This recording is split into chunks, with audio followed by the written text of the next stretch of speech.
योगी सरकार का बड़ा फैसला। यूपी पुलिस भर्ती एग्जाम रद्द कर दिया गया। 6 महीने में दोबारा होंगे इम्तिहान। सीएम योगी ने जारी किया आदेश, खिलवाड़ करने वालों पर कड़ा एक्शन लिया जाएगा। यूपी के वजीर आला योगी आदित्यनाथ ने बड़ा ऐलान किया है। आपको बता दें कि पुलिस सिपाही भर्ती एग्जाम 2023 को रद्द कर दिया गया।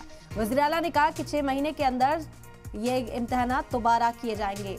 यह अहम जानकारी इस वक्त आप तक पहुंचा रहे हैं। आपको बता दें कि मांग की जा रही थी, लगातार एहतजाज किया जा रहा था। यूपीएससी के बाहर भी तलबा का एहतजाज लगातार जारी था और मांग की जा रही थी कि इस पेपर को रद्द किया जाए क्योंकि पेपर लीक हुआ था।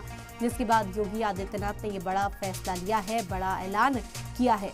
यूपी पुलिस भर्ती एग्जाम रद्द करने का ऐलान कर दिया है योगी आदित्यनाथ ने और साथ ही साथ 6 महीने के बाद दोबारा इम्तिहान का भी ऐलान किया है। सीएम योगी ने यह हुक्म जारी किया, खिलवाड़ करने वालों पर भी एक्शन लिया जाएगा। पेपर लीक पर लगातार सख्त कानून बनाने की मांग थी। कानून पेश भी किया गया इस बार और उसके बावजूद भी जब पेपर लीक हुआ तो तलबा में नाराजगी थी। जो उम्मीदवार थे उनमें नाराजगी थी और एहतजाजी मुजाहरा करते हुए सड़कों पर थे और ये मांग की जा रही थी कि इम्तिहान को रद्द किया जाए क्योंकि सही तरीके से ये इम्तिहान नहीं हुआ, पेपर लीक हो गया था। इसी वजह से जो उनकी तैयारी थी वो ख़राब होती हुई यहाँ पर नजर आई और महज कुछ लोगों को फ़ायदा यहाँ पर देखने को मिला, जिसकी वजह से एहतजाजी मुजाहरा कर अपनी नाराज़गी का इजहार किया जा रहा था।